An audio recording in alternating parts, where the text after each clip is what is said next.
I've made 3 people millionaires in the past 18 months. The life you're living right now is the life you deserve. As soon as we officially started dating, I became a multimillionaire in the next 8 months. You've got intuitions within your body that you know are not right for you. And it's up to you whether you listen to them or not. If you don't love yourself, you're not going to attract other people of high value into your life. Slowly, you will become a version of the 5 people you watch the most. They don't have to be physical friends. There's no one that can stop you getting to where you're going other than you. Everything I have in my life right now was all a dream 4 years ago. So I watched my net worth go from just in Bitcoin, 3.5 million down to $1 million in an 8-month period. You'll never be in the perfect situation where the time is just right. If you need to get the money and your fucking cat or your mom has cancer and you need a surgery or something, you're gonna go find fucking $5,000. If you have faith in God, a higher power, the universe, all you can do is row the boat. Let God steer it.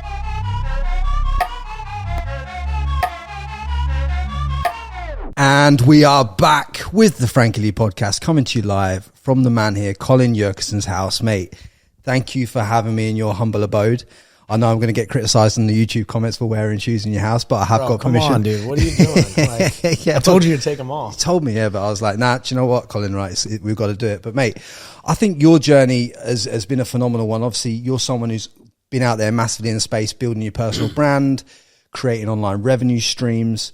Obviously, look, I've seen you come up through teaching people how to fix their credit. I just want to go into a bit of your backstory and kind of give me a bit of a lowdown, give the audience a bit of a lowdown on how you even got started in the online world. For sure. Well, first off, thanks for having me, brother. No, Great to finally meet you. Yeah. It basically all started just from me screwing up. Right. You know, a lot of our problems become our purpose. You turn your pain into purpose. So I turned all my pain of having horrible credit into my purpose of helping people fix their credit once I learned how to fix mine. So back in 2019, I started a bunch of physical businesses, real estate, wholesale, ATM placements, content creation company, clothing brand. They all fizzled out. They all failed. And I needed money to start all of them. So I took out a personal loan because in America, they want to approve you for a business loan, right? They want you to get more debt. So they'll approve you for a debt consolidation loan to put, a renovation on your house, but they won't give you a business loan to start a business. That's how it is here. So took out 11% personal debt consolidation loan and used it for business. And it failed. And I was paying about $750 a month. The interest was going crazy and I couldn't afford it anymore. So I just stopped paying it. All my businesses were not making money. So I just let it sit there and basically it got written off. They sent it to collections. I had a charge off. And then when it hit my credit dropped from a 730 all the way down to a 620. So having that happen overnight and then having had read Rich Dad, Poor Dad, understanding the importance of credit, I was like, oh God, now I don't even have credit. So I really dialed in. I really focused. I went down that rabbit hole. I learned credit repair. I learned about the Fair Credit Disputing Act, where basically anyone can dispute anything on their credit. And as long as the bureaus cannot prove it, they must remove it. So if I say, hey, find this inconsistency right now on my file and give me my wet signature of when I signed this document, and I want this in the next 30 days. If they don't send you the proof of what you're asking for, they have to remove it. So after dialing in hard and really fine-tuning my letters that I was sending to the bureaus, I was able to get that collection removed. So they couldn't find that the file was mine, and so by law, they had to remove the entire thing. So my credit shot up about 110 points from having that one negative item removed. And at that point, I had studied so much of credit and I had created a whole game plan for the day that this would come off and my credit shot back up and I'd be able to apply for the right cards. So I applied for 7 cards in a couple days and I got approved for all of them. And I had about $75,000 at 0% interest. I had probably 250,000 sign-up bonus points for travel, and I documented everything. So I documented when my credit was bad. Everyone knew about it, and I was just working my ass off to try to fix it, showing people the progress, showing me sending in the letters. And when it all, actually happened and it got fixed, they saw that too. So everyone's like, bro, how'd you do that? Can you help me? And so that's when the idea popped up in my head. I was like, oh, I just solved this problem for myself. I fucking did it, and people need this now. Now everyone's reaching out to me because I've been so transparent. And so that gave me the idea to start Credit Class, which is my first official business that worked. It was teaching people how to leverage credit, build income, and travel the world for free. And I launched that, nothing special, no pages, no ads, no website, just a private Instagram page. I sat down at a coffee shop for 4 hours. I compiled everything I learned about credit over the past couple months into one Instagram page, and I launched it. And on Black Friday was the official drop. It was like, 24 hours it's open for, $250 to get in this private page. 26 people signed up. I made over $6,000 in one day, and my life changed forever. And I knew right then and there, I was like, I can do this shit. And it's amazing, isn't it, how when we earn our first dollars online, they're the most important dollars we ever earn, because they open up your mind to the whole concept that everything you've been taught within a school system, within the process that you've been through, is all a big scam. Oh yeah. And credit is one of those scams that if you don't harness it in the right way, if you don't raise credit through the right method, you can really fuck yourself, can't you? Oh yeah. I mean, they teach you everything to do. They teach you everything not to do. Like, that's what you do. Like, for example, they teach Americans, families that get in a mortgage on their home. They teach you to do a cash out refi, or they teach you to do a debt consolidation loan or a home equity line of credit to do improvements on your house that you're living in. So like, you're literally pulling out more debt on top of debt, and you're not buying an asset. You're putting more liabilities into your house. When you live in a house, you're the one paying the mortgage. You're not getting paid to live there. Yeah. So like, these are all things that like my parents do, their neighbors do, my family. Like, this is just ingrained that this is the right thing to do. Use debt to do the wrong shit. So well, I was already tied into a mortgage, working the job years ago before I understood the scam. Yeah. So like, once I'd learned that was a scam and everything, then obviously when I started my online business, obviously got the mortgage paid down, turned it into an asset by renting it out. There you go. Kept it. I thought, right, I'm going to leave one property paid off, because at the end of the day, then it becomes something that I can always fall back to should the shit hit the fan. 100%. Now I can go and be abundant because I know I've got a fallback position, which I think a lot of people get wrong. They try and buy their first home and they try and live in it themselves. Well, you can. So what I did was I did the house hacking method. So basically, when rates dropped to zero during the pandemic, I went ahead and I got my dad to co-sign with me for an FHA loan. I got to put down 2.25%, or the interest was 2.25% on the loan, and I put down 3% on a $440,000 4-bedroom house. And I moved into the top bedroom, which was the entire floor, master suite, had like its own kitchen up there. And I filled the house with 3 roommates. And those 3 roommates basically paid enough to pay my mortgage, and I cash flowed $500. And that house that I bought had a 10-year tax abatement, so I didn't owe property taxes for the first 10 years. So all in, the best part is I use a business credit card to liquidate the money for the down payment. And I paid like $20K down on that house off of a credit card. So 0 down, cash flowing $500 a month. That was 2.5 years ago. And now I'm up 170 grand in equity. It's mental when you think about there's a few small little screws that you can turn within your life, dude, that dramatically, take you to another spectrum. It's life changing. And it was not hard. Like, you just need the right information.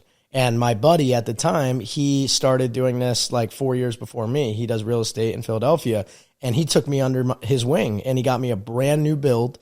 The house was brand new, just built. I got in at the perfect time, and I just had someone to help me out. And, it's literally, now that I'm making other money elsewhere, it doesn't seem that significant. But for the average person, anyone could have done that, even if you're making 50 grand a year. And you could live in that house and have other roommates. You're going to do that anyway, except most people rent.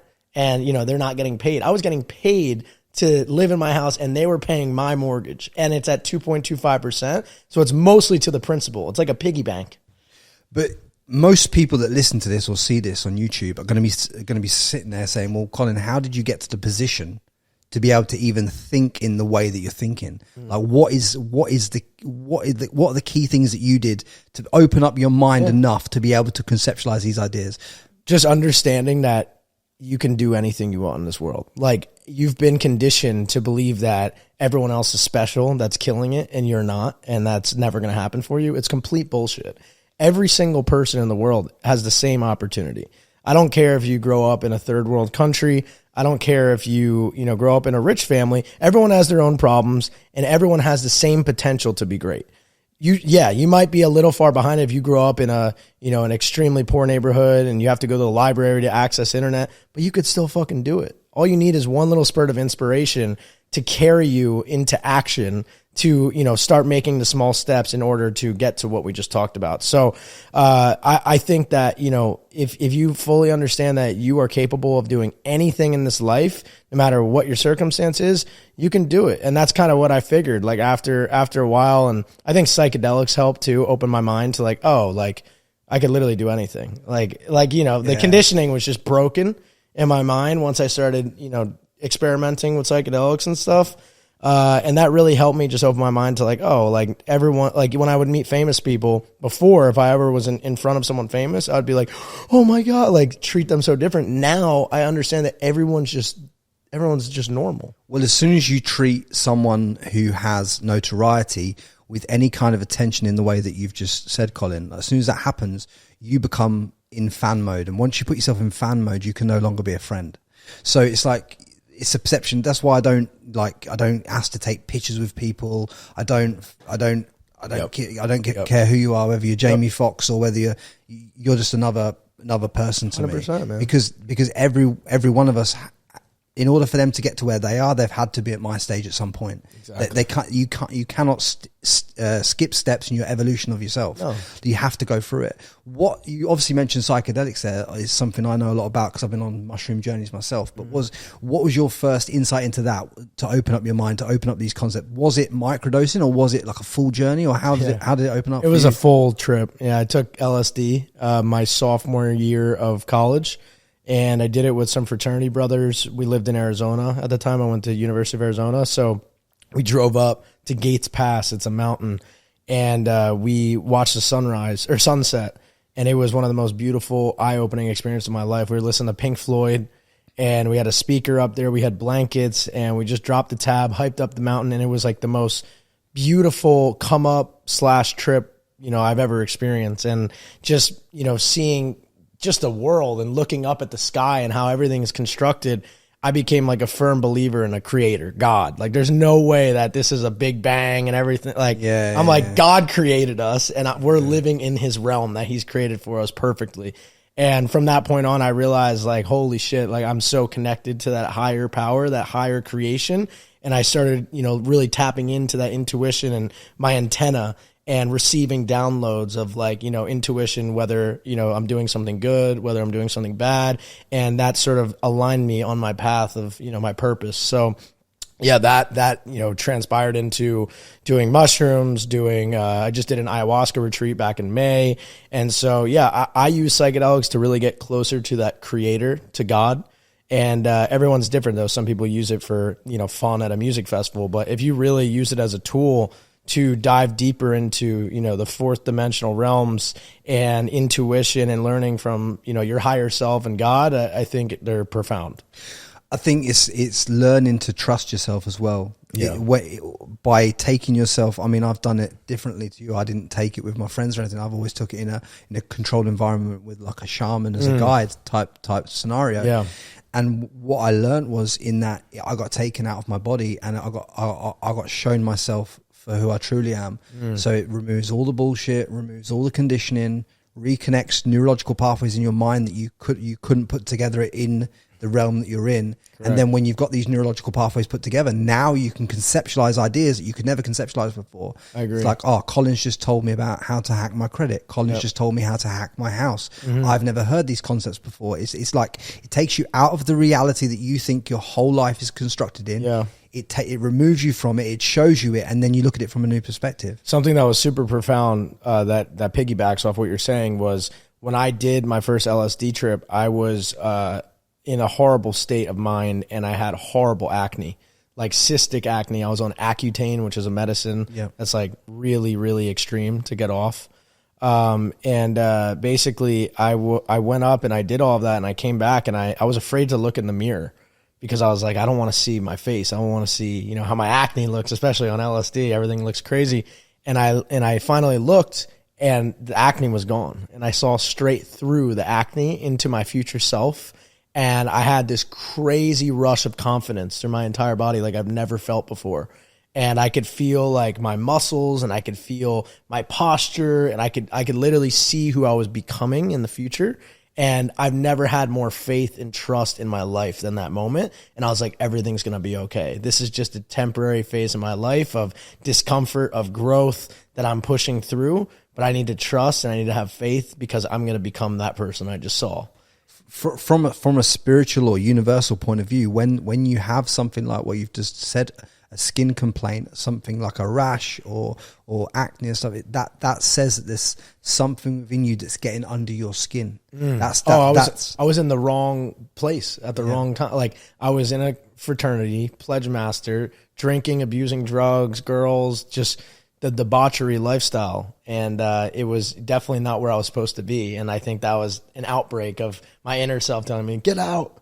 And it took a long time and a lot of, rearrangements to get on this path. But, God did his work and I'm here now. So, and it's good, I think. And as you go through and as you go through these experiences, you can't help but know in your actual true self that there's more to this realm than what the world tells you there is. Like, absolutely. You once the veil has been lifted in your life the way that me and you're talking about right now, you can't just fucking close that curtain again. Oh, it's done. You are only on the path of growth to becoming your best self. And anytime you're deviating from that, you feel guilt, you feel shame, you're not doing the right thing. And before I was asleep, once God wakes you up to the truth, there's no going back. So it's a very righteous life you have to live once you take up this commitment of this journey. And if you want to just say, I'm tired of it, I can't, like, there's no going back. So did you find that when you had awakened in this way that everything that you do, instantly in your gut, whether it's right or wrong for you 100%. From that moment forward? I know if I'm living in a righteous fashion, and I know, if I'm doing things good karmically, immediately upon every single decision. Yeah. Like, and I catch myself, especially if I'm drinking. Like, even when I drink now, obviously everyone gets a little more social, you're a little more open. Sometimes even on like 2 glasses of wine, instead of listening and comprehending words and stuff, I'll just like say something immediately on my drive home or like later when I'm laying in bed. I'm like, I catch myself. I'm like, I wish I didn't say that, or I should have done this differently. I have so much conscious awareness of my thoughts and what I say now that it's just a whole new playing field. So when I was on this journey, I go on this journey. I go off into the universe, whatever the realm that we've both been to that you can't even describe with words. I go off into that place. It takes me out of my body. I've never drank alcohol in my entire life. Never touched a drop. Right? Never touched any other drugs other than obviously mushroom, which is a plant medicine. Right? Sure. So I'm there, and I'm looking at myself and I'm trying to figure out why I've never drank alcohol. Mm-hmm. And what comes into my mind through my intuition is like, alcohol is called a spirit for a reason, and it's an evil one at that. And why would you put an evil spirit in your body? It's going to bring you lower consciousness. It's a depressant. Yeah. And this is what I'm talking about. It's like, why would you choose to toxify your body with a spirit that's not going to take you towards anything good in your life? Yeah. And that's kind of what came through for me. And that's true. And it made me peaceful, because everyone used to say to me, why don't you drink? And I used to tell them, I don't need it. I don't, all this and ever. But my truth was, I inherently knew that there was nothing good to come of it from getting involved in that life. I knew that from day dot. So it's like that was inherently within me already. So what I'm saying is, you've got intuitions in yourself right now. Whoever's listening to this, you've got intuitions within your body that are not right for you. Yeah. And it's up to you whether you listen to them or not. Yeah, you have a moral compass. It's installed in you. If you believe in God, you have the Holy Spirit within you. You have God, you have Jesus inside of you right now. And when you do something wrong, you can feel something. I shouldn't have done that shit. And when you do something right, you just feel aligned. You feel like you're putting good out into the world. But it doesn't matter whether you believe in God as in the Christian God, or whether you believe in the Jewish God. You can believe in the universe. You believe in the universe. Yeah, that moral compass sits within you at all levels if you're willing to ask yourself the questions of it. Yep. But many people deny themselves asking the right questions of themselves. Yep. And people just want to deny there's a higher power, so they don't have to play this game. Because they just think we just popped up here, and they're just like, yeah, it doesn't matter. Like, Because I think once you open the door to this, like we say, you can't shut the door. You have to play the game. And then you have to play the game. Yes. And playing the game is actually quite in your face. 100%. Like by me and you putting ourselves online the way that we do, we open ourselves up to a lot of hate, a lot of criticism. Yeah. A lot of people are scared of criticism. But then if you're not getting the criticism, if you're not getting the comments saying, Frankie, you're shit, Colin, you're good, Colin, you're shit, all this stuff, if you're not getting that feedback, are you even touching the world anyway, the way that you're meant to be touching the world anyway? Yeah, no. So it's like one of them internal. As soon as people realise, Colin, that life is this internal battle rather than this external battle with the world, I think that's when you become free. 100%. I mean, it's set up to deceive you, the entire game. Yeah, everyone tries to collect things, live externally, external pleasures. It's all about just you versus you. That's it. It's all that matters. What was when you discovered this you versus you point? What were some of the things that you started to do inherently differently to what you've done before? Treat people how I'd want to be treated.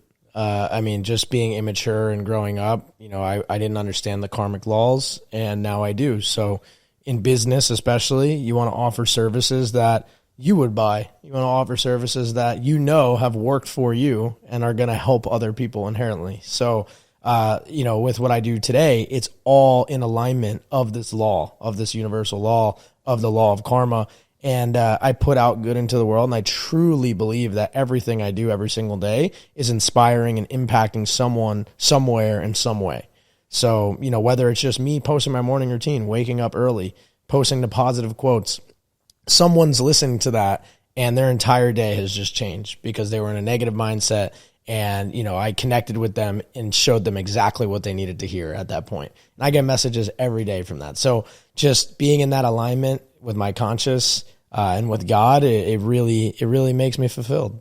Yeah, no, I resonate with that on a whole different level, mate. Because I think at the end of the day, if you don't have this relationship with yourself, it's the only relationship you ever have in your life that you live with 100% of the time. Yeah, is a relationship with you and what you think of yourself. 100%. I think there's many of us that go through life conditioning ourselves with false beliefs about who we are, predicated on friends we think are friends that are not friends, they're acquaintances. Yeah. How do you differentiate between friends and acquaintances in your life? Because from my personal perspective, I've had to really understand that you don't have many true friends. You know a lot of people.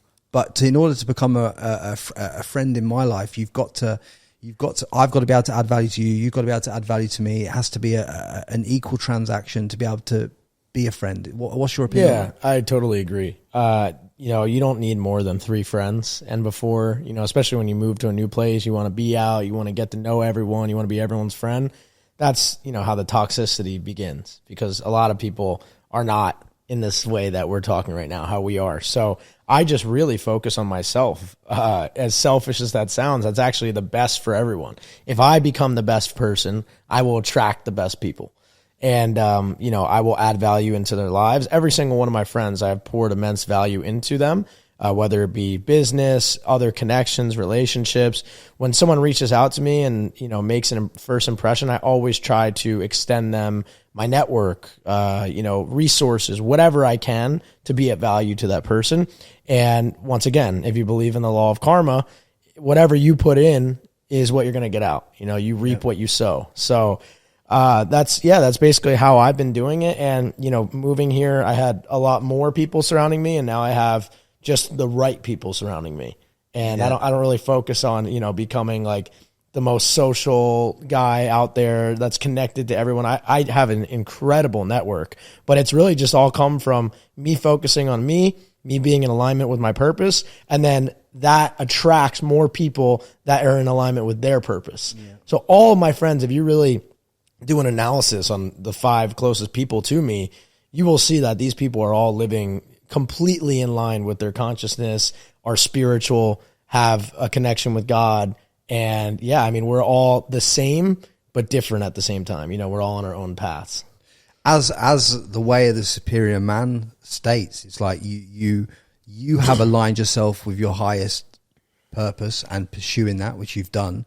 But then also I can see in your reality, you've got this beautiful woman in your life. How has what she brought to the table changed your life, and how has that supported you along your journey? Yeah, it's crazy because Noemi, when I met her, I really started to make money like that. I didn't really have much before I met her. And when she came into my life and I committed to one woman, everything changed. Like everything just started exponentially growing. And, you know, if you study numerology or if you're into that, it's crazy because I'm June 8th, and 8 is a sign of money. Yep. And she's August 28th, which is a sign of wealth. 28, which is a sign of wealth. And when you put those energies together, it creates massive wealth. And as soon as we officially started dating, I became a multimillionaire in the next like 8 months. So it's pretty wild. I don't, you know, some people think this stuff is all foo-foo, but it's pretty ridiculous, you know, how well it all aligned. And I'm a rat and she's an ox, and we're a perfect match. Perfect alignment on the astrological level as well. Exactly. So we have two perfect alignments. And whenever I pay Noemi, like right now I hired her for TikTok. She's a beast at content and TikTok. And I never paid her before. She would help me, but I never, you know, did that monetary transaction, you know, for that value. And so I just started paying her for it. And exponential growth immediately. More money coming into my life, more views, more engagement, and it's just been wild. So the energy is real. Like it is a vortex, bro. And the saying is, you get what you pay for. 100%. You don't get what you don't pay for. So, exactly. So it's like, you know, by not paying her, you are doing yourself a disservice. Exactly. And you're doing a disservice to her. Yeah, it's just energy. Yeah. It's all foo-foo. It's all fake. Because her doing your TikTok and the relationship are two separate entities. You know what I mean? Like the relationship is one side of the coin, whereas her taking her time, her own time to, you know, to do your TikTok, that is a you know, now you've put the financial remuneration around it. That's why the growth is there. 100%. I agree. Right. But let's switch it up. Obviously, there's a lot of people listening to this that probably aren't as spiritually aware as maybe we are right now, but want to get into it. What is the first place for them to start in order to make their way into this world? Yeah. So I would start by meditating. I would start by getting alone. Being by yourself is really how you're going to grow a relationship with yourself. If you don't love yourself, you're not going to attract other people of high value into your life. You're going to attract more people that are angry with themselves, resentful, have hate, have fear. You want to attract love into your life because love is the purest, highest emotion that you can even experience. So, you know, there's love and then there's fear. And you want to get on the side of love. And the only way to do that is to tap into who you really are. So my life completely changed when I separated myself from everyone. When I really took a step back, I audited my friendships. I said, okay, who's in alignment with what I want? No one. What music is in line with, you know, what other high level people are doing? Nothing. What books am I reading? None. So I realized like my life was set up to fail. Everything I was doing was wrong. So I had to completely revamp my entire environment. I had to remove the music I was listening to, the TV, the sports on the weekend. I had to completely remove all of the, you know, bullshit social media. I had a bunch of chicks I was following, like OnlyFans wasn't even out back then, but like, you know, Instagram models, just bullshit, watching porn, just putting in that evil, fearful energy all the time. And that's how my life turned out, fearful, and I was at the bottom of my pit. So standing up and hitting rock bottom and calling that bottom and being like, I'll never get lower than here was really what changed everything. And just starting step by step, really picking out some constructive books as simple as Rich Dad, Poor Dad, the 10X Rule, Think and Grow Rich, How to Win Friends and Influence People. Just the basic books that taught me the basic fundamentals of how to build relationships, how to value yourself, how to create constructive habits like a morning routine, and just studying the people that I wanted to become like. So pick one person, and I like to do one at a time. Each person served their purpose for a specific period in my life. Gary Vaynerchuk helped me open my eyes to the social media world and then quit my job. Once I quit my job, I moved to Grant Cardone because he perfected the brand, was selling online, so I modeled everything after him. Then from there, I went to Ed Milet, and each person had a specific place in my life, and I used them to grow. And I didn't have any physical relationships or mentors, so I found online mentors, and everyone can do this. I can be your mentor. If you like what I'm saying, you want to live my life, consume all of my content. Watch me every single day. And slowly you will become a version of the 5 people you watch the most. They don't have to be physical friends. If you follow 5 people, you will begin to pick up on their habits and their disciplines in your life. Mate, it's so true you said that, because it's like when you're talking about being the 5 people you're surrounded by, or the 5 people you consume on social media, for argument's sake, you should only really have unmuted probably 5 accounts that actually inspire you. So like true. I follow like 300 and however many people, but your account's unmuted, and there's a couple of other people's accounts that are unmuted. I've probably got about, at the moment, 15 to 20, but I'm even just with you saying that I should only be consuming 5 people myself, but there's people out there consuming 400 people. Oh, more, dude. And it's like now you are a product. Your attention's being monetized by You're something scrambled else. eggs, man. You don't even know which way's up. Yeah. There's so much bullshit being entered in your consciousness. It's ridiculous. And it's great that you've said about different people for different chapters that you're in your life, and different mentors for it, because you cannot watch what Gary Vee says and watch what Grant Cardone says in the same time period, because they're both polar opposites of the game. So essentially that is where you become scrambled, like Colin says, because you're now going, well, Gary Vee says this, be content, be happy, go garage selling. Grant Cardone's telling you to 10x everything and sell everything. It's a totally different message. And you get lost in the noise in the middle, and then guess what you do? You do fuck all. You don't move anywhere forward, and then you wonder why your life's not changing. One of the things I know that you've done and that I've done that I've seen has dramatically changed your life is change of location. Quick one for you guys. This podcast is sponsored by contentremoval.com. As many of you are probably aware, I set up contentremoval.com in 2017 to help people remove all forms of online content, and I've looked after some of the biggest names and brands in the world doing it, and I would love to help you if you're struggling. If you're struggling to remove images, videos, search results, fake accounts, or anything online, go to contentremoval.com and we'll help you today. How much did you even just move into Miami and changing your environment up level your life? Oh, it's so true. I mean, your environment is everything. So when I was living in Scottsdale, I was living in the worst environment because I lived 5 feet away from all the nightclubs. I was in a very negative environment. So once I realized that, okay, I have enough money to go change the environment, I booked a one-way flight to Bali, and I got a beautiful villa, and it was quiet and, near a bunch of cafes, and, just one of the most beautiful places to be an entrepreneur. So I flew out there, and immediately just changing up that environment sparked new relationships, new ideas, inspirations, better content. And so that was like the first step. And then I traveled the world for like a year and a half, and man, that shit, changed my life forever. Just seeing all these new cultures and experiences and opening my mind to what's really out there was life-changing. And then when I decided that I wanted to, create a home so I could have a better routine, get more dialed in, build more business, I picked Miami because it was in line with everything I wanted. Sunny all the time. It's on the East Coast, which I'm from New Jersey, so it's just southeast. And, had a huge crypto scene, very into Bitcoin, entrepreneurs everywhere, great hub for travel, the airport's right here. And yeah, so I picked Miami, and I mean, the relationships I have here now are crazy. Gary Brecka is one of my good friends.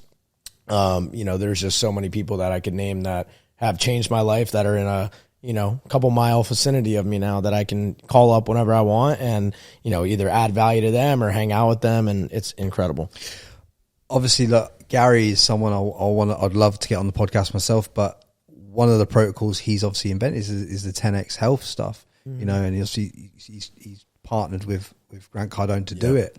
But I'm just about to get my bloods taken and do the genetic testing like that. Like, what's been the biggest lessons in that whole journey for you? Like, what have you learned about your body? Because like, you've always been a in shape guy, in my opinion. Like you never, before you started that, you were never out of shape. You didn't look out of shape. So what's been the fundamental change? You can still look decent and have horrible testosterone and horrible metrics. Like when they test your 70 biomarkers, when they take your blood panel, I found out that my testosterone was at like a 350 back in 2021. And then after they put me on the protocol and I switched to an animal-based diet, I was 1,100 in just 3 months. So Fucking night hell. and day, bro. Night Whoa. and day. So you can still look decent and just have fucked up metrics. See, this is something that I want to get sorted, because at the end of the day, when you do, I've been doing blood tests for years, but most blood tests, the only metrics they're giving you is like free and taken testosterone or whatever. Oh, this is 71 Yeah. benchmarks. Yeah, and by understanding your body at that kind of level, you can make the slight adjustments, because I see a lot of people doing this TRT now. Yeah. But they're doing the TRT before they even know what's going on with the Stupid. with the inside. Yeah, you don't want to take human growth hormone or TRT until you are not producing it naturally anymore. So if you're like 50 years old, it's probably a good time to take it. But what's cool about 10X Health is basically you take your gene test and you do the 71 biomarkers for your blood panel, and they will not let you even get on a peptide or TRT or human growth hormone until everything is normalized. So you'll be on your supplement plan. If you have gene deficiencies, they'll supplement with the natural compounds to basically make you methylate normally. And once you're at that level and you're feeling good and you've been taking your blood test for a while, they'll be like, all right, now we can adjust and we can fine tune and make you even better. So that's the best part about them. Everything's dialed in and they do everything right. They're not just giving you things that, you're not ready for. But what's happened to your money, your relationships with people, and everything since you've been on that protocol? I mean, it's the same thing with what we were talking about earlier with intuition and living righteous and being in aligned with your purpose. And, once you start, you can't go back. It's the same thing with biohacking and health. Once you realize how freaking good you feel, once you get on all this stuff and you've been doing it for a while, the second you have a night out, of drinking, or you resort back to your old ways and eat a couple bad meals in a row, you feel like garbage, like literally, like, because your body's so clean, you've cleaned your vessel out so much to the point where you're receiving, you're just in flow state, you're having this compounding growth, and you eat a fucking cheeseburger at McDonald's and you feel like you're going to die. And so it's, once again, it's one of those things where if you choose this path, you cannot go back. See, the gut is where most people think it's you got to increase your mindset. Most people think drink more water, all this and other, but it's about getting the balance within your gut, because that's where all your intuition. It's your second brain. Yeah, and that's why you got to drink raw milk and raw kefir. Raw kefir is like the best thing for your gut. It has so much good bacteria. Have you ever had fermented? It's basically fermented milk. It's been sitting out for a while. And they cap it up. They put it in glass. I get mine from the farm. It's delivered. I'll give you some when we're done. And it is the perfect thing for gut health. It coats your gut with all this amazing good bacteria, and you feel incredible. I think it's the best medicine that there is. Does it taste like you're drinking like fermented milk? It's fizzy. It almost has a fizz to it, like a tang. Oh. I love it. And you put it with honey and some fruit. I'll make you a bowl after we're done. And yeah, it's so sounds good. like you're gonna kill me, mate. It's incredible, bro. You'll love it. I just had one right before you came. I do it every day. Let's give people some practical advice as well, because obviously a lot of people would have resonated when you talked about credit and about them being in a bad spot. I want to give them some insights in how they can fix their credit so they can have the money to be able to level up their life. So what are the fastest ways to audit your whole credit, how much you're spending, everything like that, what you got on credit cards, and then to fix it up in the fastest way? Yeah, so it all depends what country you're in, right? Because all the credit systems are different. America gives you the most opportunity because you have something called 0% business credit. So you'll have a 0% interest card for 12 months, and you could, have a approval of like a $50,000 limit on one card. So imagine someone giving you 50 grand and saying, hey, you owe me back in a year, no interest, don't worry about it, it's free money. And so that's what we have here. So basically, in order to get up to that, you got to start small, baby steps. So understanding your FICO score, first off, there's something called a Vantage score, and there's a FICO score. If you go on Credit Karma or if you go on any of the bank apps on your phone, that's a Vantage score. It's not accurate. But when you sign up for Identity IQ, or you go on Experian and you start paying for the monthly service, you get your FICO reports for Experian, TransUnion, Equifax, the three main bureaus. From there, you can now check and audit your history. So like most people don't even know that they have collections and a bunch of bullshit inquiries for when they got their car. They'll pull your credit like 20 times to try to approve you. And then that's on there for months and you can't get approved for anything. So just becoming aware, like understanding the 5 factors of your credit score. You have your payment history. You have your derogatory marks. You have, what else? Your utilization. And there's like two more. I haven't dived down them in a bit, but yeah, you just kind of have to know the understanding of what makes up your credit, and then just sign up for one of these reports, and you could read through it. And if you need credit repair, you could pay for a service. Usually it takes like 2 to 5 months to get all of your negatives removed. And from there, you just want to slowly build up. The more accounts you have in good standing, the better. So if you have a wide mix of accounts, like if you have a mortgage, if you have a couple credit cards, you have a home loan, if you have a personal loan, a car loan, that's a wide mix of things. And if they're all in good standing, that's going to boost your credit. So essentially it's like put yourself on more grids, as many grids as possible in terms of the credit cards and the mortgages and this and the other. You don't have to spend on all of them. Do it in a smart way, though. But this is what I wanted to touch base on. So when you say in a smart way, when it comes to utilization, let's just say someone's got a 10 grand limit on one credit card. Yeah. Keep it basic. Yeah. What is the optimal optimization of that credit card paid off every month for them to increase their score so they can get the next one? If it's a personal card, you want to pay off the balance in full every single month. So that way you're not getting charged with interest, because whatever balance you leave on there after the statement date, now you're getting hit with that 25% interest. So I would just, pay it off 5 days before the statement is due.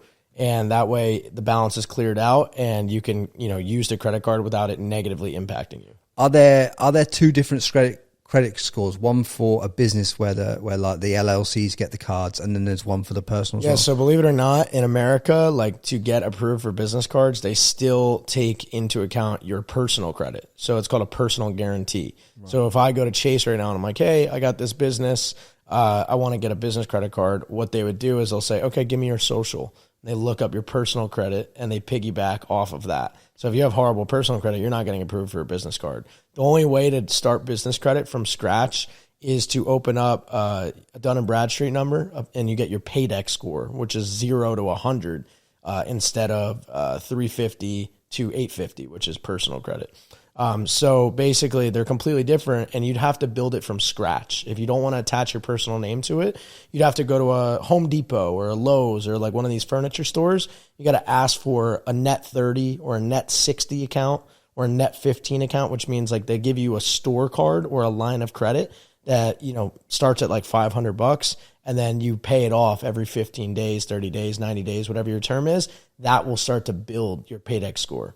And so once you do that, it'll take at least 2 years to really build up enough business credit by itself without a personal guarantee to be able to walk into Chase or Bank of America, one of these larger banks, to get a significant amount of money just on the business. They all want to attach it to your personal, because if you fail on that business, it'll default and they can just pop all of that history on your personal, and now you're liable. When it comes to utilizing this credit once you've got it, in terms of turning it into investable assets for yourself, which is what you've clearly done across your life, how is the best way for people to go and do that? Are you taking a number of credit cards out, increasing the credit limits, pulling some, using that as a deposit for a house, or what? Yeah, I mean, the best way to do it is like the house hacking method is probably one of the safest, just because if you can get, an FHA loan or a first time home buyer loan, put down as little as possible and then fill it with tenants that are paying your mortgage, there's not going to be much risk. But if you're doing it for a short term rental, and let's say you put the down payment on investment property loan is like 20%, and then you got to furnish the house, you're not going to be able to pay that off in a year. You'll probably need at least 2 years. So what I like to do is I just invest in myself. That's it. I'll buy lighting, I'll buy cameras, I'll buy content creation, I buy stuff with my team, cold plunge sauna, things that I know are going to improve my life. And I bet on myself basically to make that money back over a year. So if I get approved for $100K, I'll spend it in 2 months. And then I'm like, all right, I got 10 months to pay it back. And I just bought all the shit that's going to help me exponentially grow my business. Did you use some of these credits to go and make your first investments into crypto as well? So I did Bitcoin backed loans. So I did 2 investments with Bitcoin backed loans. I didn't go to a bank. Can you explain what back loan is?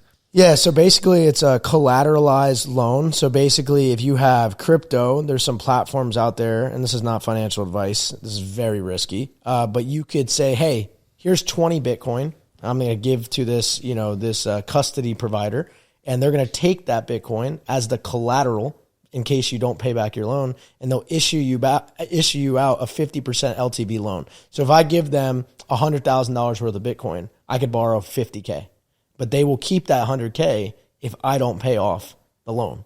Okay, so what I was doing when the bull market started back in 2020 was I had about 20 Bitcoin or so, and I put up almost all of it as collateral, took out loans on the Bitcoin and bought more Bitcoin because I knew where we were in the cycle. And, I basically leveraged everything, and I made a lot of money off of that. And then I paid back the loans before Bitcoin crashed. I did that with Celsius too. I took out a Bitcoin back loan. They had 0% loan. Celsius was a Ponzi scheme, and it's gone now. But did you know it was a Ponzi scheme at the time? Yeah. I knew it was a Ponzi. Yeah. I knew where we were in the cycle though. So as long as Bitcoin's price goes up, everything stays intact. Their token that they had was going to keep going up. And I knew we still had a lot of time left in the cycle based off, federal policy. Rates were at 0. Money printers were turned on full blast. So in 2021, I took out a 0% loan.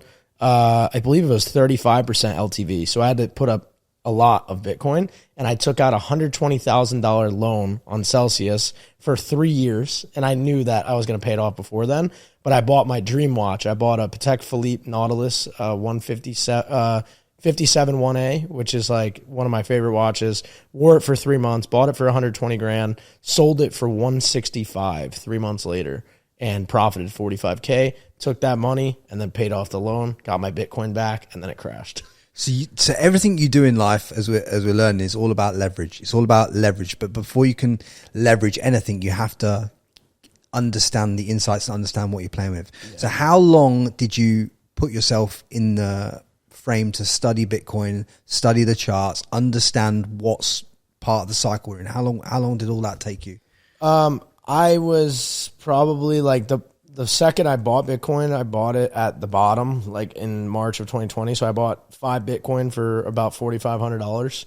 And it was, call it lucky or call it good or bad. I think it was a little of both. I learned a lot because the Bitcoin only went up from the point I bought it. Like it was just only going up. So I thought I could never lose. So I was buying Bitcoin at 40K, 50K, 60K full Bitcoins. And I thought it was going to go to 100. And I wrote it all the way down. Didn't sell any. So I watched my net worth go from like just in Bitcoin, like 3.5 million down to $1 million in like an 8-month period. So that was gut wrenching. It was brutal. And then my business that I was in at the time completely changed, and I didn't really have much income either. So everything got taken away from me. So I learned a lot, going through that. So it was a blessing, and a curse at the same time. Where do you think we are in the cycle now?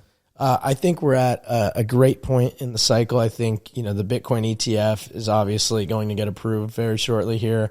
It already got listed like on the back end in a terminal, and that's why Bitcoin was pumping to 35K. I think the only thing we'll see is another liquidity crisis if the Fed cuts rates. So like in March of 2020, when we had the pandemic announced, they had that emergency rate cut. They dropped rates to 0, and then the market's completely tanked. So I think we could have another liquidity crisis if the Fed keeps rates super high for super long until something breaks, which I believe is their game plan. Then we'll see markets sell off. But we're at a point in time where, there's wars going on. People don't trust the banks anyway. We know that the US dollar is being inflated away. It could be different. Probably won't be, because cycles and liquidity crises always repeat. So I think that's going to be like your last chance. I think we should run up to probably around 40K or so in 2023 for the highs. And then I think if this cut happens in Q1, Q2, I think that Bitcoin could drop down to like 20K again. That'll be kind of your last chance to get in before the bull market starts and the money printers turned on and rates drop to 0. See, I think a similar narrative. I still think this is just a little bit of a peak up, hits a ceiling, drops back down. I think there's still opportunity to buy in at a decent price. There's always a good opportunity like 2 months before the halving. Yeah. Last time the halving happened in May, and in March we had the craziest opportunity ever. Like if you bought ETH for $100 back when it crashed, like it was nuts. It's amazing how you can literally change your life by studying one thing, putting your time and effort into studying it, understanding it, not worrying about what everyone else is fucking talking about over here, e-commerce, consulting, everything else. You were just like, let's study Bitcoin. I'll do my business. I'll make my money. I'll make my jam, and I'll put my jam into something that I know now and understand. Correct. But I think a lot of people put their time and attention on so many things and then think they understand it, but they haven't done 100 hours in it. Then they go drop a bag into something, and then it all goes pop because they're at the wrong point in the cycle. Yeah, I agree. I mean, you got to just, to understand markets, it's such a freaking game. That's why 99% of traders lose. It's such a hard game to play. So if you have a business that's cash flowing a lot, you should just, take a position in Bitcoin anywhere from 1 to 5% of your net worth, and just dollar cost average. Play the long 20-year game. It's the best performing asset since inception in 2008. It's the best performing asset class there is. And the cycles always repeat. There's always going to be a crazy downside in the bear market. We went from a 90% to an 85% to a 75%. Next time will probably be 70 or 65. So the drawdowns are getting less, but it's still an extremely volatile asset class. But it's really only going up and the right, like a hockey stick. So. Do you take money out of Bitcoin and collateralize it and then dip it into smaller coins as well, or are you?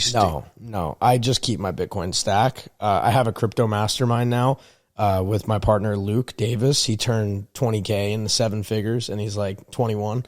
And he's just a freak. That's all he does, though. He just studies the charts. He studies the funding rates, futures, understands money flows.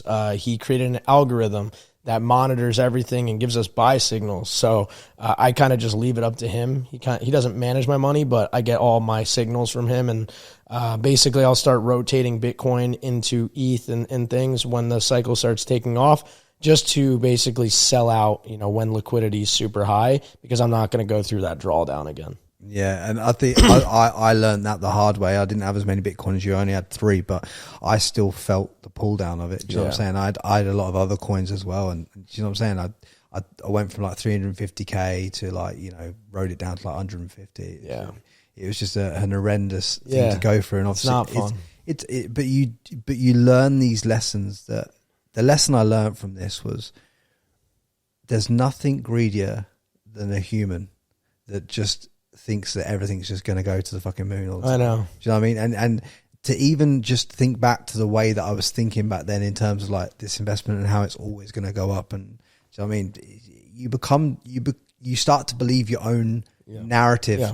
So you got to be careful you got to pay your tuition to the market. Everyone has to go through the first cycle, and just by you listening to me right now, even if I give you any lessons, you're not going to take them unless you experience it yourself. You have to go through the pain to then realize, okay, I need to take profits off next time. Nobody. This is something. Nobody takes profits until they've lost a bit of money by not taking profits. Yeah, exactly. For example, the guy I was just with yesterday, he had $10 million portfolio and rode the entire thing down because he thought it was going to keep going up. Didn't take a cent of profit. Luke Belmar in 2017, he got close to 8 figures in 2018 bull market, didn't take profit, and then he learned his lesson. Next cycle, he didn't sell the top, but he sold 55K, and he made a ton of money. What's been the biggest takeaways from being around a guy like Luke who's massively smashed it? Just building teams out and thinking differently. Luke is very different because he doesn't show up on social media every day. He's not constantly broadcasting his grind. He's more doing behind the scenes, building, thinking very long term, kind of playing chess in his mind. And he's just taught me to think way bigger. It's just a different game that he's playing. And so, yeah, I mean, I'm more of the grinder. He likes to say that I grind too much. I'm always I need to do this. But he taught me to just sit and actually think, be aware of my thoughts, invest in teams, invest in people that will allow you to get to the next level. Whereas, I always say I don't want to have too many people on my team. He's the opposite. He wants to have as many people on his team. So.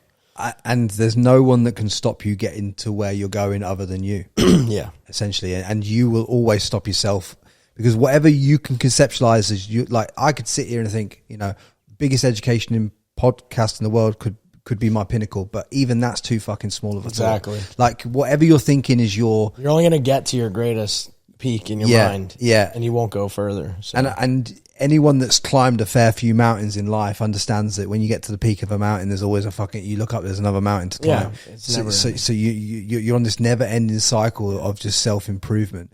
What are some of the other influences in your life at the moment that have really been pivotal?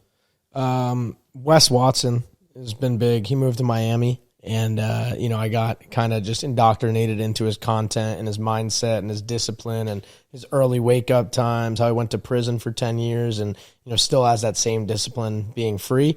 And he's been a huge inspiration and kind of tailored me more towards coaching, because I've always sold online products. I've always done personal development myself, done personal branding for myself. I've taught, other high net worth clients personal branding and my methods, but never really opened it up to the public. I didn't think it was going to be like something I could make a lot of money with.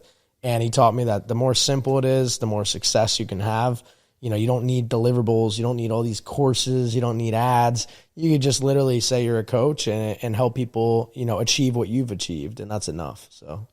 Yeah, a lot. When you said that to me before the podcast and how simple that was, you're like Frankie. Nobody wants a course. They want access to you. They want access to what you've done. They want to speak to you, whether it's in a group, whether it's one-to-one, different prices for each, but they want to speak to you.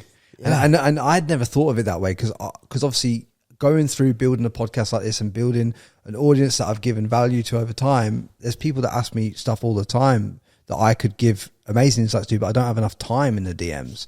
So coaching would be a valuable thing that I could add to this to obviously add more value to the audience, right? Yeah. But I thought, no, you can't do coaching because that's, taking away your time. But the way that you structure it and the way that you've done it is kind of like revolutionizing it. So break down that model and how that model works and how you're adding so much value to people. Yeah, for sure. So I coach on mindset, fitness, and business. There are 3 different tiers, with business being the highest ticket, fitness being the lowest ticket. And it's super simple. I just basically broadcast what I do every single day. And none of this has changed for the past 4.5 years. I've always broadcasted this. I just never sold a product around it.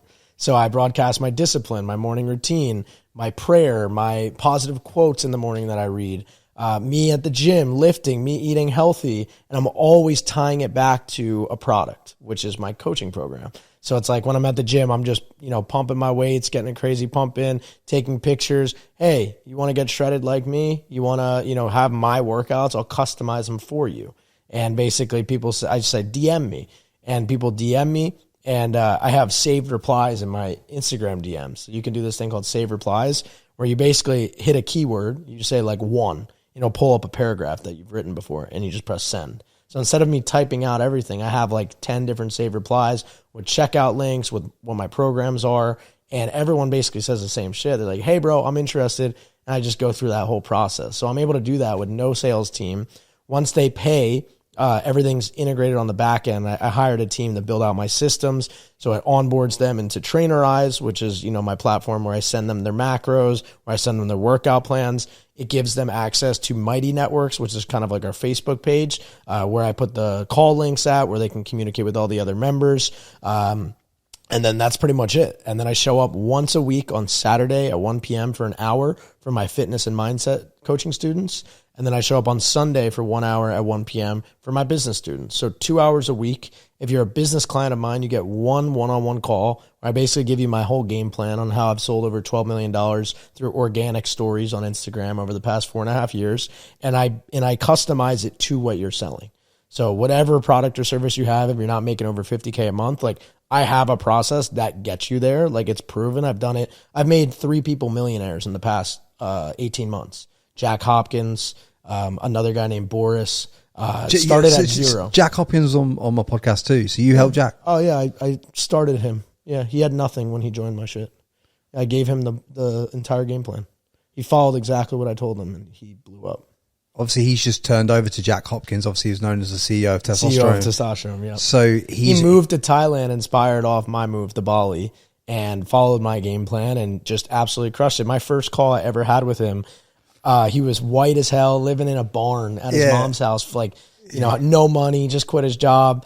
And I just knew when I saw him, looked him in the eyes, and I saw his confidence behind his pale skin at the time. Like, he had it. I was just like, bro, you got it. Like, just go to Thailand and just fucking crush it. How freaky is this, right? So I didn't know him, but he's from the same area as me.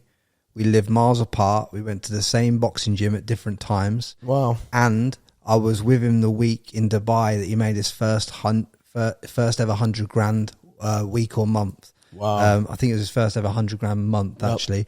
But yeah, the guy's really done well. Like, and it's been so fast, literally so fast. But he just followed the social media blueprint that I gave him, the personal brand blueprint of telling your story, documenting it, doing questions, interacting with your people. He did YouTube and, you know, met up with Hamza and just absolutely fucking smashed it out of the park with that first video and, you know, branded himself correctly, and the rest is history. So I'm super proud of him, and we talk all the time, and he's a beast. Yeah, no, I get what you're saying completely with that, because I've seen his whole transformation of self, and his whole the thing that I noticed inherently in him is the inner self-belief. Oh yeah. So he'll never be, because he's done the reps and because he's just telling his natural story. Yep. That's why he's getting so much things. So essentially, when it comes to coaching, and you just literally tell your natural story on Instagram, through reels, through stories, and you invite people to come and join what you're doing because you've done it, because you're out there living the life. All you have to do is be yourself. That's all you have to do. And people think they have to create this false avatar. They have to be someone they're not. And that's how you don't get anywhere. And the second you start to realize that all you have to do is tell your true story, help people get from where you were to where you're at now, that's it. And you just have to, you know, create content in a captivating way. And, you know, you'll see, like on that first reel where everything clicks, you'll get 10K views or whatever, and then you're just off to the races. Right. This is because obviously I spoke to Jack, and I was pondering around doing some coaching myself, and he told me a story, and that kind of inspired me. But I'm kind of getting rejuiced up during this podcast to do coaching again myself, because like the amount of changes I've had in my own life, and how I've completely polar opposite from 2014 when I started. You have to, bro. You're doing yourself and everyone else a disservice if you're not doing coaching. You owe it to the world to help people, because you've done it for yourself. So hop in my program, bro. I'll give you the game plan. It, mate, I think you might have just made a sale. But no, man. So it's so important that this is why travel is so important, because you know, you travel, you meet people like yourself, you get your mind opened to new possibilities, new realms, new opportunities, new thought processes. You know, what other things should people be doing to open up their mind to conceptualize these ideas if it's not already landed for them on this podcast anyway? Networking. You need to go to events. You need to get around the right people that have the right ideas. My entire life changed when I started going to in-person masterminds, in-person events. So in Scottsdale, there wasn't many. So I had to drive out to California a few times by myself. There was no one in my circle of friends that I currently had that wanted to do it with me. So I had to just go out there alone. And most people are too afraid to take that leap. They're way too afraid to drive or, you know, get on a flight halfway across the world and go to an event to be with the right people. But I listened to my intuition. I watched online everyone who was out there. I followed the people that I wanted to be like, and I wanted to go learn the skills that they had. And the moment there was an opportunity to go learn exactly what they had, I put it on a credit card, $3,000, and I flew out there, or drove out there 8 hours, and I went. And that one event, the first one I ever went to, that was a 3K, changed my life forever, because I learned credit there. They were teaching a seminar on credit, and I just had this intuition, this like just deep burning fire in my soul that this was what I needed to do. And so I started diving down the credit rabbit hole right after that, and I put it all on a credit card. I couldn't afford the shit. So you're going to have to do, like, you'll never be in the perfect situation where the time is just right. People always say, oh, I need to, you know, right after I get this, and this done, you know, right after I get this paycheck, I'm waiting on a big commission in real estate, then I can invest. It's all excuses, bro. You can, if you need to get the money and your fucking cat or your mom has cancer and you need a surgery or something, you're going to go find fucking $5,000. You need to have the same urgency with yourself, with leveling up and making the investment to get around the right people, to obtain the right knowledge, because time's running out. There's only so many opportunities that are going to come across you that are going to align perfectly. And if you feel it, and you have any intuition that that's where you need to be, you need to fucking do it. You need to put it on a credit card. You need to get out there, because what you learn, the people you meet there, will allow you to create the skills and the mindset to not only make enough money to pay that card back, but to make enough money to free yourself from the fucking shackles that you put yourself in. Yeah, and it's true. You have put yourself in the shackles that you're in. If you feel tied in any way to anything that you do not like, that is your responsibility. The thing that changed my life, Colin, was when I said to myself that everything that happens to me is your fault. I was watching your story the other day. You'd gone to a podcast in Las Vegas. Yesterday, you were doing your thing. Yep. You got to the airport because you hadn't prepared yourself, and because business class was booked out. You had to fly in economy. Yep. You don't want to do that anymore because of the nature of what you've achieved. But you literally said on the story, this is my fault. Yeah. Like everything that's happened to me today, and me having to sit in economy and me being pissed off about it, that is my responsibility. How can everyone listening to this understand that everything is their responsibility? The life you're living right now is the life you deserve. That's it. Straight up. You deserve every problem you have. You deserve every relationship you have because you did all of this yourself. So because I'm not flying business class, because I'm not flying, I don't even want to fly business class. I don't want to fly first class. I don't want to be at that fucking airport with all these fat asses that are, completely out of alignment, that are literally just NPCs at this point. People are mean. People are drinking all day, just completely lost. And it just completely demotes everything that I stand for. And it just lowers my vibration. And I'm just sitting there watching all this chaos. My flight's delayed 5 hours. The plane is booked out. I got to sit in the back of the plane. The lounge for the Amex was an hour long. I'm just like, this is peasant shit. Why am I not flying a $30,000 private flight home by myself right now? Because I have not obtained that right to do so yet. I don't deserve it yet.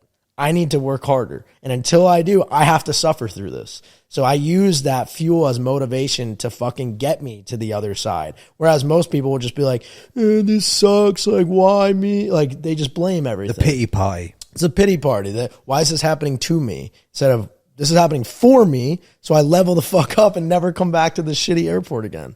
Like, people are so mediocre, bro. It's insane. Like, once you get on this path, and I don't say this in a negative way, like, to anyone that is fat, that is out of shape, I hope this sparks some anger in you towards me or towards yourself to fucking do something about it.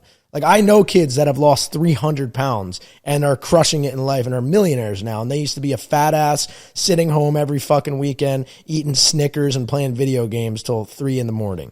Okay, so anyone can get out of their situation. I don't want to hear your bullshit, but all I'm saying is you need to start using the negative things that happen to you in your life. They're happening for you. They're not happening to you. It's all to wake your ass up to what's possible, that there is another side, and you don't have to go through these things anymore if you obtain the next level. Once I get to private jet life, I don't have to ever go on an airport again, and I will get there because I don't want to experience that feeling. What gap do you have to close then between, where you are with 12 million to get to the level where you can have this private jet? What information gap have you got to close and to do that?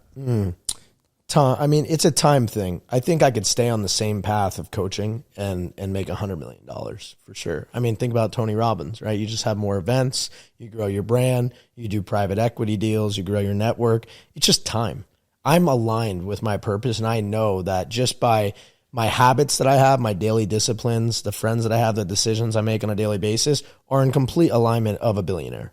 Like, I know that for a fact. So I think time is number one. And then number two is just learning more lessons, right? Fucking up more and learning. Like, that's the only way. If you want to succeed faster, start failing faster.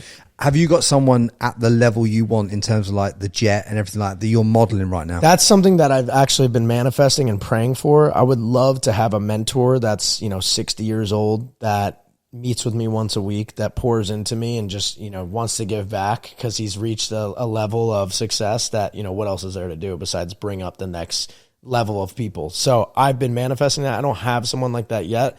Gary Brecka is probably my closest version to that. He doesn't have a jet, but he's, ultra successful. But yeah, that's something I'm praying for.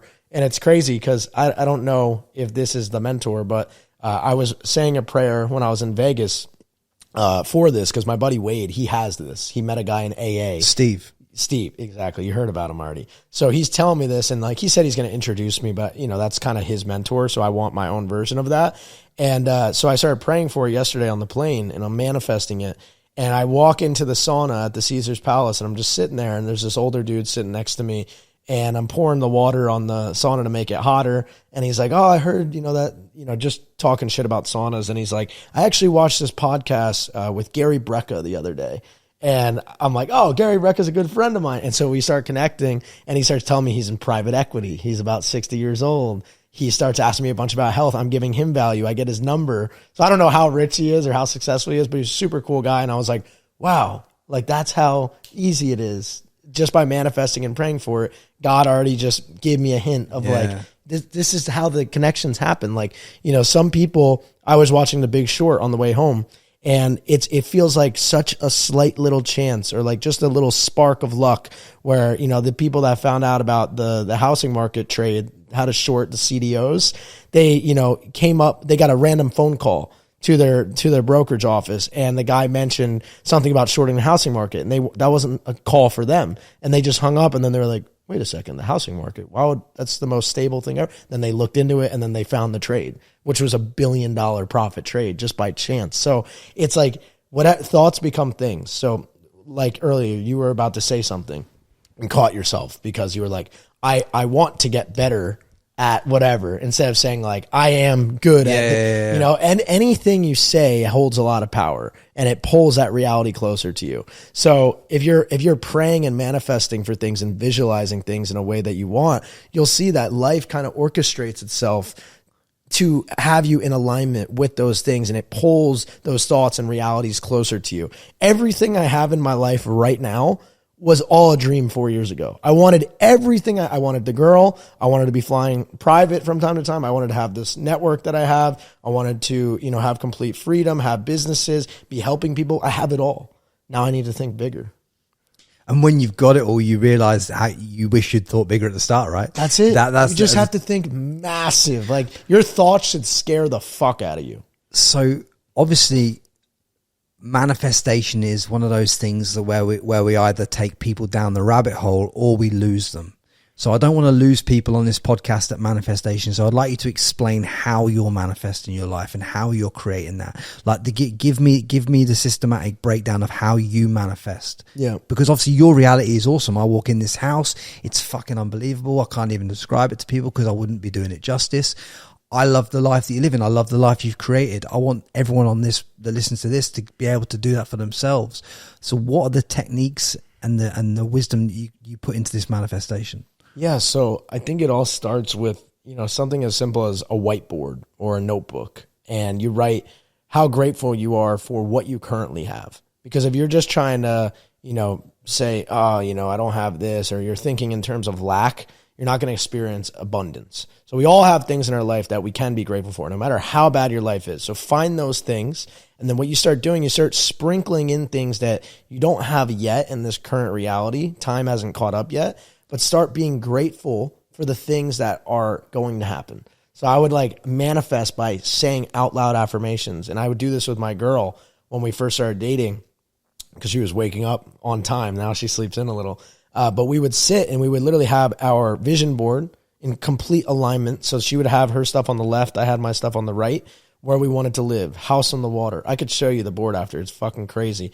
We got a house exactly like the one in the picture. And we didn't even realize, because we put the vision board in the closet and we just picked it up the other day. We're like, oh my God, like pool with the deck, with the boat lift, all in the picture. I was like, holy shit. So it's like putting those things out there and then being grateful for them and visualizing them. And then the most important part is the actions you take, right? You can't just fucking sit there in your house all day and just manifest and pray and not doing anything. You have to align your habits and your disciplines to be able to catch those things, right? So if I didn't have my discipline of waking up at 5 a.m. every day, doing my hour morning routine of visualization, writing the things I'm grateful for, operating out of a state of abundance through the entire day, I would not be able to pull and attract the things into my life that I wanted in the first place. If I was out till 4 a.m. drinking, waking up, being all groggy, not doing any routine, going straight to social media, you're not going to attract shit but drama and negativity into your life. So it's creating that pathway to catch all the things that you put on the whiteboard that you've been talking about, that you want to manifest, and getting in total alignment to the point where all of your actions eventually catch up to the real goal and you attain it. It's about having trust with yourself. So if you say you're going to do something, do not break the trust with yourself. That's the first element of manifestation in my point, because I had a similar experience to you with the vision board. Everything on the vision board came true. I realized in that moment, I'm like, this was in Australia. I realized, holy fuck, I've been thinking so small. I've been playing a small game. So it's like, have a clear vision of what you want. And like you say, make sure it scares the fuck out of you. Yeah. And the last thing I'll say is have faith. Instead of fear, replace your fear with faith. And if you have faith in God, a higher power, the universe, all you can do is row the boat. Let God steer. Okay. Yeah. So as long as you are doing everything you can possibly do, your daily disciplines, you're hitting all your wins for the day, you know, you put in the work. That's all you can do. Just trust God and he's going to make it happen for you. I feel called to do this podcast, and I've been in the pursuit of it for nearly 4 years, right, Colin? And all I focus on is just do the reps, and don't worry about anything else, because it's like the reps will dictate where I get to. Exactly. We'll cover everything off. Do you know what I'm saying? Like everything else just takes care of itself. Yep. Colin, it's been absolutely mad to get your insights on here for a lot of this audience. I asked this question to a lot of people. I want to ask it to you too, because I think this is where they really get the download from you. If you had to check out the world tomorrow, but there's just one little insight, one piece of information that you can leave this entire audience with that's going to move them 1% today in their life, what would it be for you? Replace fear with faith. That's it. Just have trust. It's all going to be okay. And sometimes it's the most simple things like that that just hit you at the right time. Yeah. But mate, I really appreciate your time. I really appreciate you allowing me in your home today, mate. And guys, do me a solid favor. I'm going to put the links to Colin's stuff below this podcast so you can see what he's doing on social media and everything else. Do me a solid favor. Subscribe to this wherever you get this, whether it's on Apple, Spotify. If you hit that subscribe button on YouTube, drop a comment as well. It really, really does help and pushes this out to more people. And if you can share it with your friends as well, if we've added any value to you today and you can put this in someone else's ears, that is all I ask for you attending this podcast. And I hope we've added value. Much love. Peace. Guys, do me a solid favor. Drop a comment below this video and let us know who you want on the podcast next.